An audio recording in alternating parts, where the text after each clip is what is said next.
Então agora iremos dar continuidade à leitura do capítulo 2 do livro de Atos dos Apóstolos. No vídeo anterior, nós nos dedicamos apenas ao primeiro assunto, que era a vinda do Espírito Santo no dia de Pentecostes. Agora nós vamos dar continuidade ao capítulo 2 do livro de Atos dos Apóstolos. E ele contém dois assuntos, que são eles: a pregação de Pedro, que vai do versículo 14 até o versículo 41, e também a comunhão dos cristãos, que vai do versículo 42 até o versículo 47. Já aproveita agora e abaixa o caderno do livro de Atos dos Apóstolos. Está aqui o QR Code, o modelo do livro também, para que você baixe e escreva tudo aquilo que o Espírito Santo está nos revelando. Aproveite, não perca essa oportunidade de ter em mãos um grande material. Também já convido você a se inscrever em nosso canal Ministério Ver Church e ativar as notificações para que você possa estar recebendo todas as vezes que nós gravarmos um vídeo novo ou o dia que nós estivermos no nosso culto online. Lembrando que os nossos cultos são quinta-feira às 19h30 e todo domingo 19 horas. Venha participar, se você é de perto da região, venha fazer uma visita. Nós estamos ali na rua Rui Barbosa, 296, bem no centro de Morro da Fumaça. Você será muito bem-vindo em nosso meio. Então agora nós vamos à leitura do segundo assunto do livro de Atos dos Apóstolos, no capítulo 2, que é a pregação de Pedro. Como nós falamos, ela vai do versículo de número 14 até o versículo 41. Vamos à leitura. Então, Pedro levantou-se com os 11 e, em alta voz, dirigiu-se à multidão: homens da Judéia e todos os que vivem em Jerusalém, deixem-me explicar isso. Ouçam com atenção. Estes homens não estão bêbados, como vocês supõem. Ainda são 9 horas da manhã. Ao contrário, isto é o que foi predito pelo profeta Joel. Nos últimos dias, diz Deus, derramarei do meu espírito sobre todos os povos. Os seus filhos e as suas filhas profetizarão.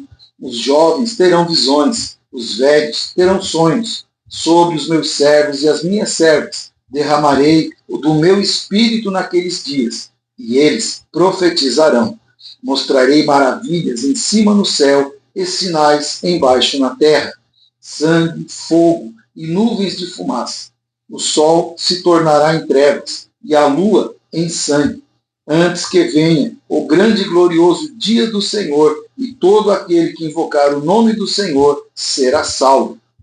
Israelitas, ouçam estas palavras: Jesus de Nazaré foi aprovado por Deus diante de vocês, por meio de milagres, maravilhas e sinais que Deus fez entre vocês por intermédio dele, como vocês mesmos sabem. Este homem foi entregue por propósito determinado e pré-conhecimento de Deus, e vocês, com a ajuda de homens perversos, o mataram, pregando-o na cruz. Mas Deus o ressuscitou dos mortos, rompendo os laços da morte, porque era impossível que a morte o retivesse. A respeito dele, disse Davi: eu sempre via o Senhor diante de mim, porque ele está à minha direita, não serei abalado. Por isso, o meu coração está alegre, e a minha língua exulta, o meu corpo também repousará em esperança, porque tu não me abandonarás no sepulcro, nem permitirás que o teu santo sofra decomposição. Tu me fizeste conhecer os caminhos da vida, e me encherás de alegria na tua presença. Irmãos, posso dizer com franqueza que o patriarca Davi morreu e foi sepultado, e no seu túmulo está entre nós até o dia de hoje. Mas ele era profeta e sabia que Deus lhe prometera sob juramento que poria um dos seus descendentes no trono. Prevendo isso, falou da ressurreição de Cristo, que não foi abandonado no sepulcro e cujo corpo não sofreu decomposição. Deus ressuscitou este Jesus, e todos nós somos testemunhas desse fato. Exaltado à direita de Deus, ele recebeu do Pai o Espírito Santo prometido, e derramou o que vocês agora veem e ouvem.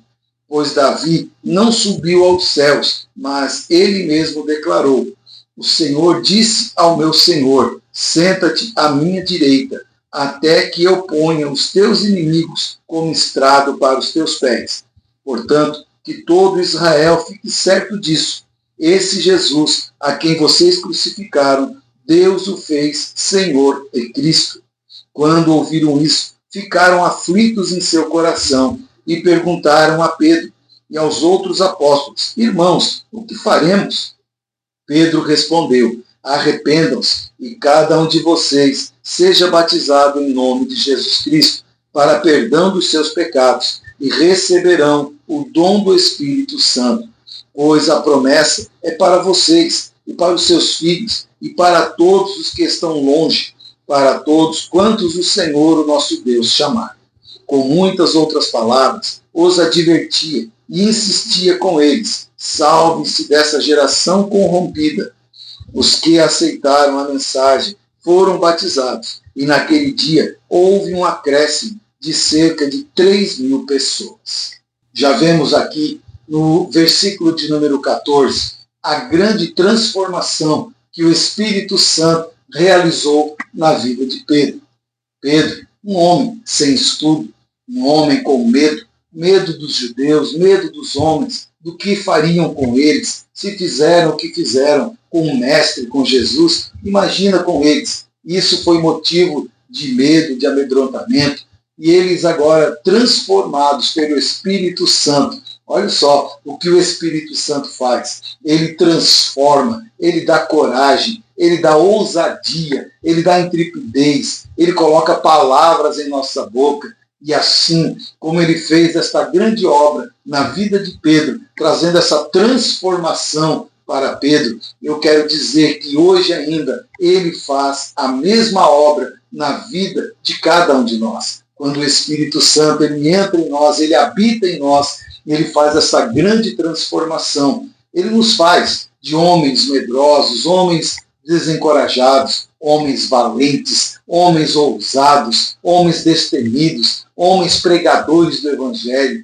O Espírito Santo ainda faz esta obra. Seja visitado por ele, entregue a tua vida para Cristo e você vai ver essa grande transformação acontecendo na sua vida. Vamos ver o que diz o Evangelho em 2 Timóteo, capítulo 1, verso 7, que diz assim: pois Deus não nos deu um espírito de covardia ou de medo, mas de poder, de amor e de equilíbrio. Então, o Espírito Santo, ao entrar na vida de alguém, ele preenche essa pessoa com esse espírito de poder, de amor e de moderação. Se ele nos desse só o poder, nós usaríamos esse poder de forma errada. Por isso, na sua onisciência, Deus coloca poder, mas junto com esse poder, ele coloca amor para nós usarmos o poder com sabedoria e também nos coloca o equilíbrio para que nós possamos ser equilibrados nesse usar o poder de Deus.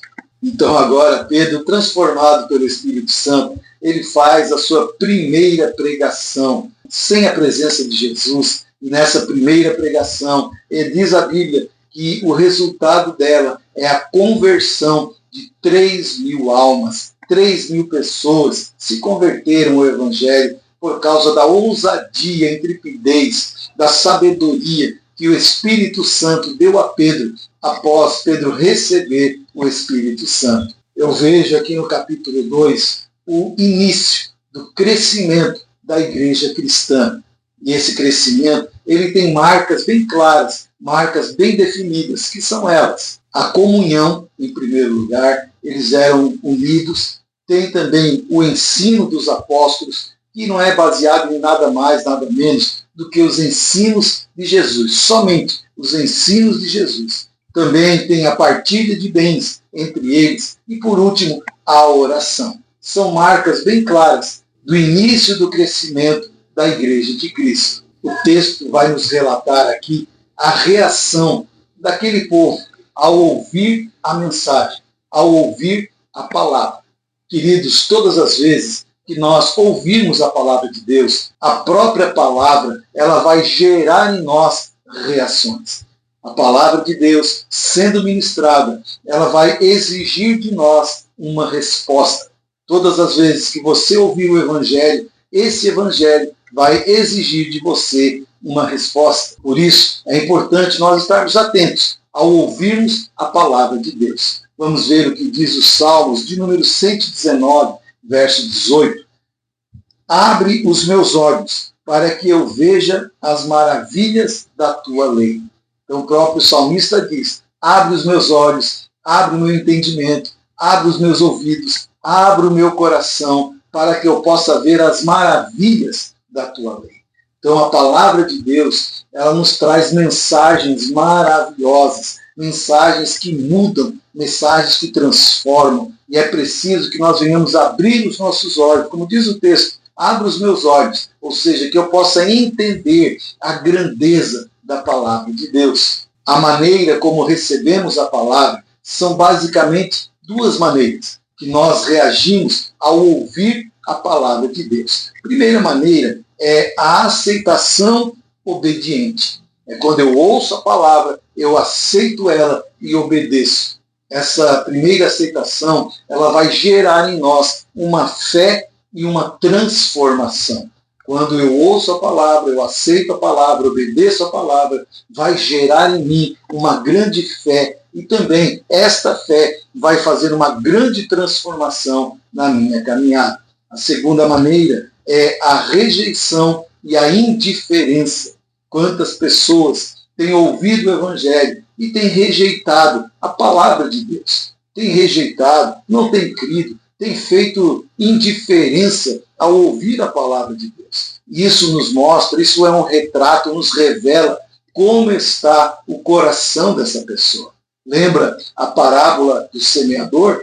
É a maneira como está o coração. Muitas vezes no meio da estrada, à beira do caminho, outras vezes é o solo pedregoso ou o solo com espinhos. E ouvindo a palavra, eles rejeitam e se fazem indiferentes, como se a palavra não tivesse nada a ver com essas pessoas. Mas diferente dessas pessoas que rejeitam e fazem diferença, no versículo 37, quando Pedro ele termina essa poderosa pregação, vamos ver a reação deste povo. Diz a palavra que quando ouviram isso, ficaram aflitos em seu coração. Ou seja, eles ouviram a palavra, entenderam a mensagem e viram que realmente eles tinham entregue Jesus Cristo à morte, o Filho de Deus. E isso trouxe para eles uma aflição no coração. Ou seja, eles receberam a palavra e entenderam a palavra e perguntaram para Pedro e para os discípulos,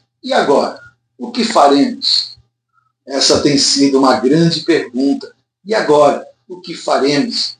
Quando João Batista chegou pregando o Evangelho, pregando o arrependimento, as pessoas vinham até ele, se batizavam e perguntavam, e agora, João Batista? O que vai ser da nossa vida? O que faremos? E João Batista dizia, a partir de hoje, arrependam-se e comecem a dar frutos dignos desse arrependimento. Então aqui, este povo pergunta para Pedro e para os discípulos, e agora, o que faremos? Qual é o próximo caminho? E Pedro, respondendo a esta pergunta do povo, orientou a eles dizendo, agora arrependam-se e sejam batizados em nome do Pai, do Filho e do Espírito Santo para perdão dos pecados e depois busquem o batismo no Espírito Santo. Aqui estão as três primeiras prioridades após ouvir a palavra de Deus. Primeiro, o arrependimento, que é reconhecer a sua posição atual diante de um Deus santo. Então você reconhece, eu sou pecador, e entra o arrependimento. Após o arrependimento, deve-se seguir o batismo nas águas, onde a pessoa agora se transforma em uma nova criatura. A velha criatura morre e nasce um novo ser humano. Assim como foi dito a Nicodemos, quem não nascer da água e do Espírito não pode entrar no reino. Então, após o arrependimento, vem o batismo. E após o batismo, esse novo nascimento é a busca pelo Espírito Santo. É a pessoa buscar a capacitação, é buscar o revestimento com o Espírito Santo, é buscar o poder do Espírito Santo para a nova vida, para essa nova caminhada. Lembrando que no início dessa caminhada, o Espírito Santo ele é indispensável para nós nos permanecermos firmes na caminhada. Eu quero falar agora um pouco também sobre a pregação. Essa poderosa pregação que arrebanhou 3.000 almas na primeira vez. Foi uma grande mensagem cristocêntrica, ou seja, toda essa mensagem tinha Cristo no centro. Diferente das mensagens que muitas vezes ouvimos hoje, onde em vez de ser cristocêntrica, Cristo no meio, é o homem no meio.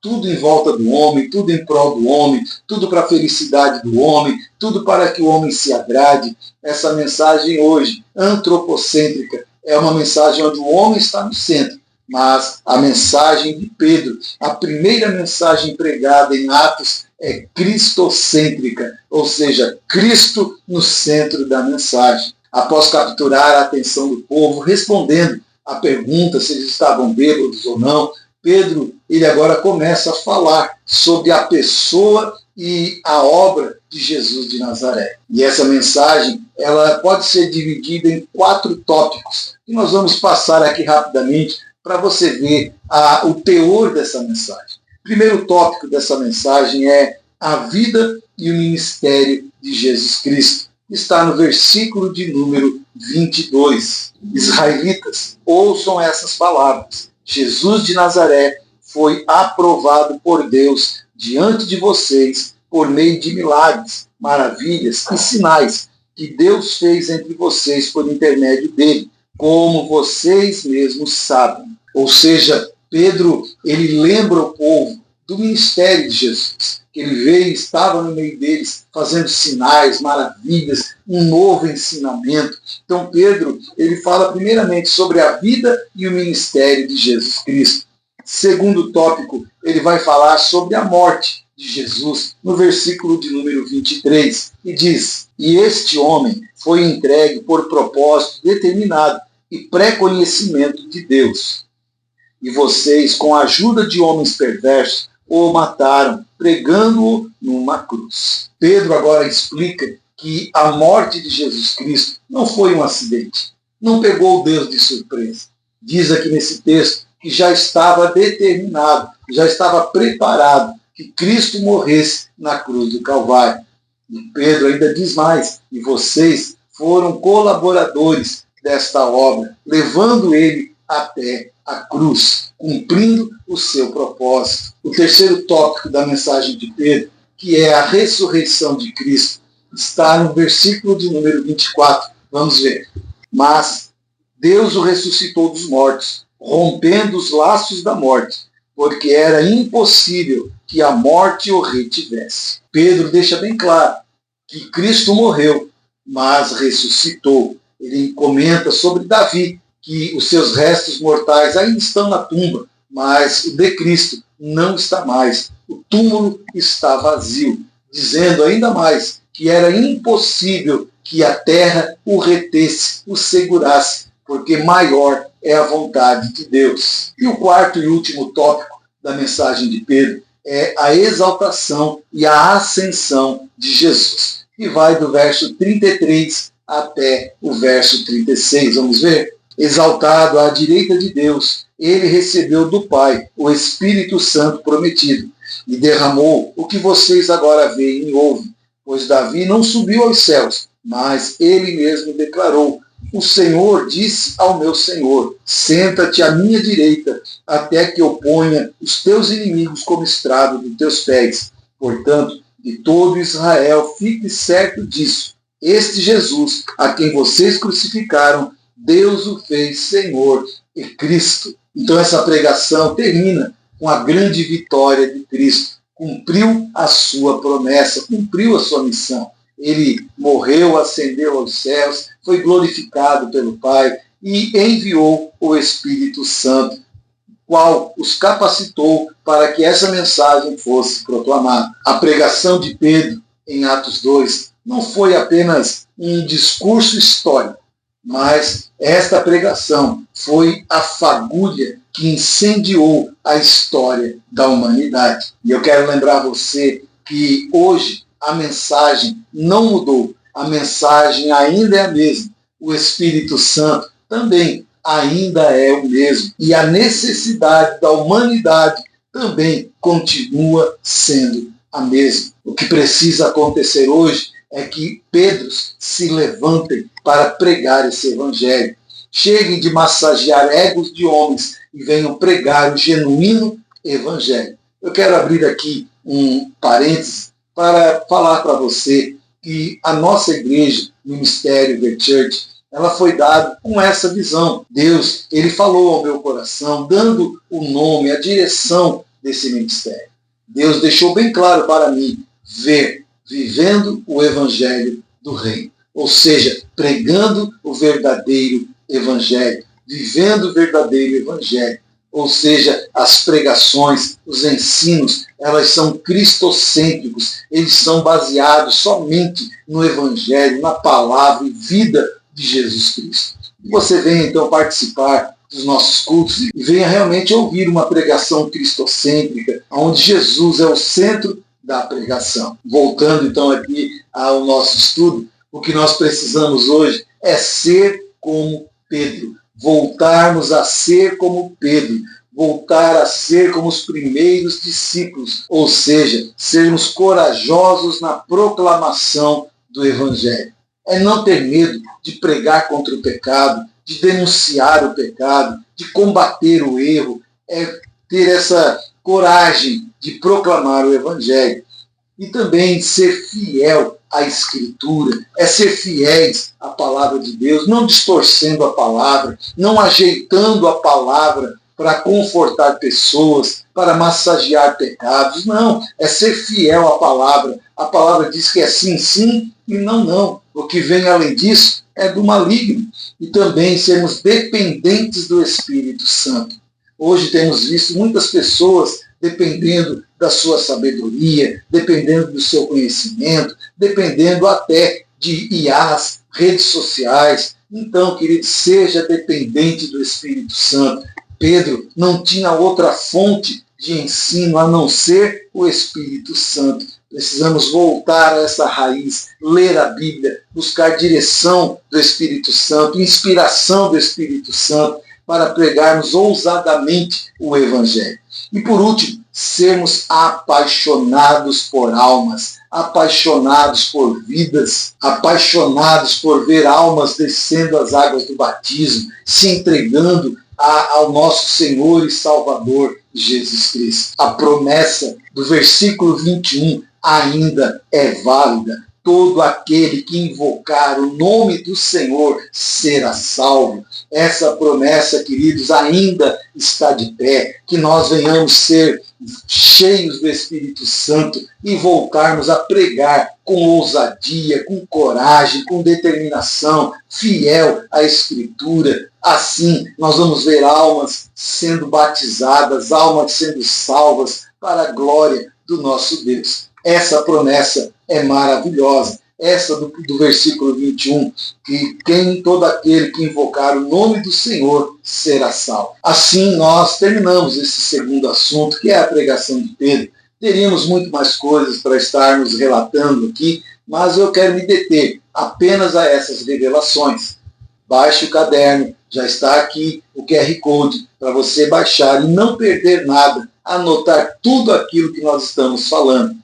Vai ficar, queridos, um caderno maravilhoso ao final dessa leitura. Vamos agora, então, ao terceiro assunto do livro de Atos dos Apóstolos, que é a comunhão dos cristãos, e vai do versículo 42 até o 47. Vamos lá. Eles se dedicavam ao ensino dos apóstolos e à comunhão, ao partir do pão e às orações. Todos estavam cheios de temor, e muitas maravilhas e sinais eram feitos pelos apóstolos. Os que criam mantinham-se unidos e tinham tudo em comum, vendendo suas propriedades e bens, distribuíam a cada um conforme a sua necessidade.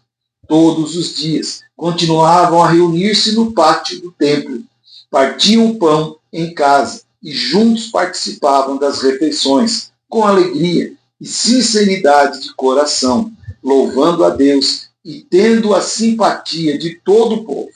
E o Senhor lhes acrescentava diariamente os que iam sendo salvos. Aqui nós estamos diante de uma grande verdade bíblica. Que verdade seria essa? A vida da igreja atraía novos conversos. A vida da igreja, o dia a dia da igreja, o caminhar da igreja, ela atraía novos convertidos. Mas o que havia de diferente na vida diária dessa igreja? Vamos lá. Havia, primeiramente, comunhão. Eram unidos, unânimes. Amós 3,3 vai dizer: andarão dois juntos se não tiverem o mesmo pensamento. Então, a igreja começou com comunhão, todos falando a mesma língua, todos com a mesma intenção, e além da comunhão, havia a generosidade. Diz o texto que eles vendiam seus bens, vendiam suas propriedades e com generosidade repartiam, de maneira que não havia necessidade entre eles. Também havia amor fraternal. Um amava o outro, um respeitava o outro, um dava suporte ao outro. Isso é amor. Essa era a maneira que a igreja começou, a maneira como eles viviam. E por último, esta igreja tinha uma fé prática. Eles não tinham uma fé só de palavras, eles colocavam as palavras em ação. Por isso essa igreja era diferenciada. Por isso essa igreja, ela crescia, atraía pessoas, como o próprio texto diz, e caía no agrado de todo o povo, porque eles viam que eles eram diferentes.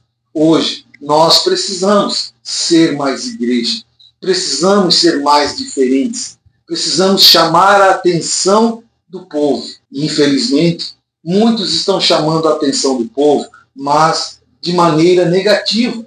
Hoje, quando falamos de cristãos, quando falamos de crentes, logo vem uma imagem negativa, logo vem uma imagem que deturpa totalmente o que é ser um cristão. Mas nós, hoje, precisamos ser um bom exemplo para mudarmos esta visão. Assim como a igreja primitiva era bem vista aos olhos de todos, nós, hoje, precisamos, através do Espírito Santo, resgatarmos esta visão da nossa igreja. E o texto deixa bem claro que o próprio Senhor acrescentava à igreja. O próprio Deus acrescentava, traziam pessoas, e essas pessoas eram engajadas simplesmente pelo seu exemplar testemunho público e diário. Público e diário, não só no templo, não só na oração, mas todo dia, em todo o caminhar da igreja, eles davam bom testemunho. Olha o que diz a palavra de Deus no Salmo 133, no versículo 1 e depois versículo 3, a parte B. Diz assim: como é bom e agradável quando os irmãos convivem em união. Ali, aonde há esse tipo de vivência, o Senhor concede a bênção e a vida para sempre. Eu vejo aqui que a igreja primitiva, ela era uma igreja com muitas características positivas. Características que nós, hoje, no ano 2026, precisamos resgatar para a igreja. São elas: poderosa na fé e no testemunho. Precisamos ser poderosos na fé, crer ainda mais em Cristo, crer na promessa, crer no Espírito Santo que habita dentro de nós, para darmos testemunhos positivos, testemunhos de vitória, testemunhos de transformação. Precisamos resgatar isso. Precisamos resgatar também a pureza no caráter das pessoas. Hoje as pessoas são maliciosas, hoje as pessoas têm duas caras, dois corações, mas nós precisamos resgatar a pureza do coração, do caráter que aquela igreja tinha. Eles eram puros, eles não enganavam, eles não tinham dois pensamentos, eles eram puros de coração e de caráter. E por último, nós precisamos abundar em amor. Precisamos amar a Cristo, amar a igreja, amar o próximo, amar a congregação aonde Deus nos colocou, precisamos amar. O amor, lá em 1 Coríntios capítulo 13, o amor diz que tudo suporta, tudo sofre, tudo crê. O amor é poderoso. Precisamos resgatar essas características da igreja para que o próprio Deus venha acrescentar os que vão sendo salvos. No versículo 44 e 45, vai nos mostrar uma característica singular da igreja primitiva. Vai dizer que eles tinham tudo em comum e que vendiam suas propriedades e seus bens e colocavam à disposição da congregação. Mas por quê? Por que eles vendiam tudo? Por que eles não ficavam com nada, distribuíam? Isso acontecia porque havia o entendimento naqueles dias de que Cristo voltaria logo. Havia esse entendimento. Cristo foi ali e já volta. Então, para não perderem a volta de Cristo, para não perderem a salvação, eles não permitiam que nada viesse atrapalhar, que nada servisse de pedra de tropeço para a salvação. Então eles vendiam suas propriedades, vendiam seus bens, tudo que poderia segurá-los, tudo que poderia tocar nos seus corações, tudo que poderia ocupar o lugar de Cristo nas suas vidas, eles vendiam e colocavam aos pés dos apóstolos para que fosse distribuído entre as pessoas. Mas da onde veio esta ideia que Cristo já voltaria logo em seguida? Talvez pela má interpretação de alguns textos. Eu separei dois aqui para que nós possamos ver. O primeiro está em Mateus 24, 34. E diz assim, o próprio Jesus falando, não passará esta geração sem que tudo isso aconteça.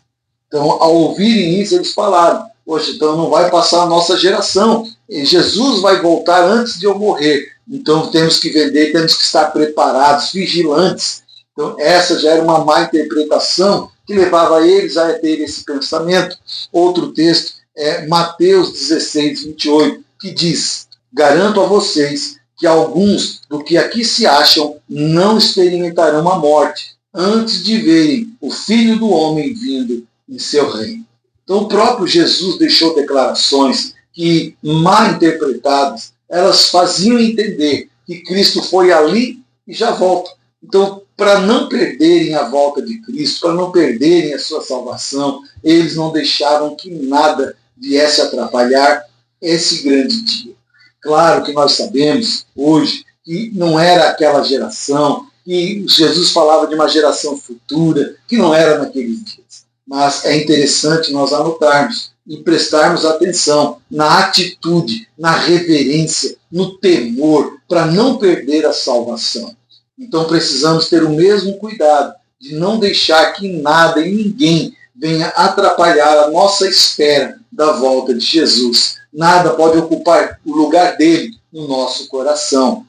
A mesma atitude que eles tomaram, nós devemos ter esse cuidado, de não deixar que nada venha nos tirar da posição e da promessa. Entretanto, apesar da igreja primitiva ter tantas características positivas, tantas coisas boas acontecendo com ela, eles tinham um problema, um defeito aquela igreja tinha, que era a falta de zelo missionário.